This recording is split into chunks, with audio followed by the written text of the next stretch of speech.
প্রতিদিন চোখের পানি ফেলে দোয়া করব। ভোর রাতে যখন সাহারি খেতে উঠবেন, আপনি তো সাহারি খেতে উঠেন, আপনি জানেন ওই সময়টার দাম কত?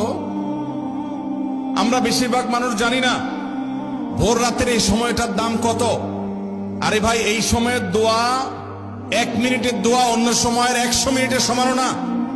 অন্য সময়ের 100 মিনিটও এই ভোর রাতের 1 মিনিটের সমান না। এত মূল্যবান সময়। সারি খেতে উঠছেন, সারি খান, ভালো কথা, কিন্তু সারি খাওয়ার আগে পরে 10টা মিনিট জায়নামাজে মুসল্লাতে দাঁড়ান, একটু 2 রাকাত নামাজ পড়েন। এই সময়টা দোয়া কবুল হয়। আল্লাহ ডেকে ডেকে বান্দাকে দেন। একটু হাত তোলেন, চেষ্টা করবেন তো ইনশাআল্লাহ? সাহারি খেতে উঠে দোয়া করবো তো ইনশাআল্লাহ?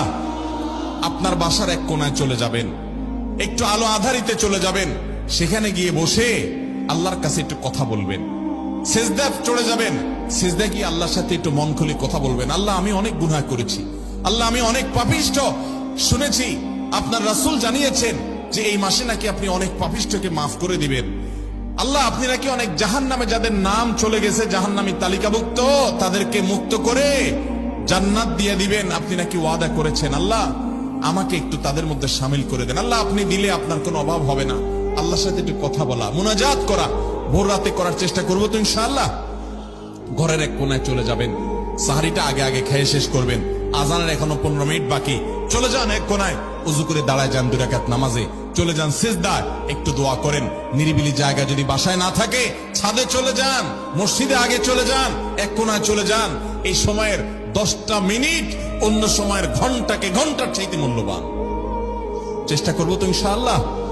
ভাইরা আমার, সিয়াম আমাদেরকে হারাম ছাড়ার প্রশিক্ষণ দেয়। সিয়াম আমাদেরকে বলে তোমার যা মনে চায় তা করতে পারবা না। অনেক অবৈধ কাজ করার সুযোগ আসে, তোমার মনেও চায়, কিন্তু করা যাবে না। কারণ যে তুমি রোজা রয়েছো, রোজা রেখে তুমি ট্রেনিং নিয়েছো যে পানি থাকলেই পান করা যাবে না, খাদ্য থাকলেই খাওয়া যাবে না, ক্ষুধা থাকলেই খাওয়া যাবে না, আল্লাহর ভয়ে বেঁচে থাকতে হবে।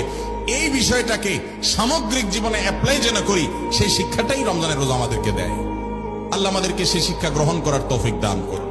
ভাইরা আমার, রোজাকে যদি আপনি এক কথায় বুঝতে চান, এক কথায় যদি বলি রোজা কি, তাহলে আপনি বলতে পারেন রোজা বলা হয় সবরের নাম। রোজা কিসের নাম ভাই? সবরের নাম। ওই যে ক্ষুধা আছে, খাবারও আছে, তৃষ্ণা আছে, পানিও আছে, তারপরও খাচ্ছেন না, এর নাম সবর।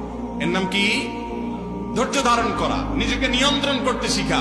আমাদের যুবকদেরকে উচ্ছৃঙ্খল হওয়ার জন্য হাজারটা আয়োজন ভোগবাদী এই সমাজে আছে।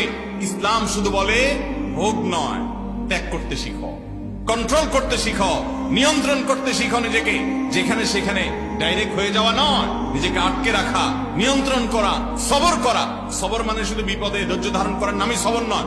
সবর মানে নিজেকে যে কোনো কাজে আবদ্ধ করে ফেলা, এটা হলো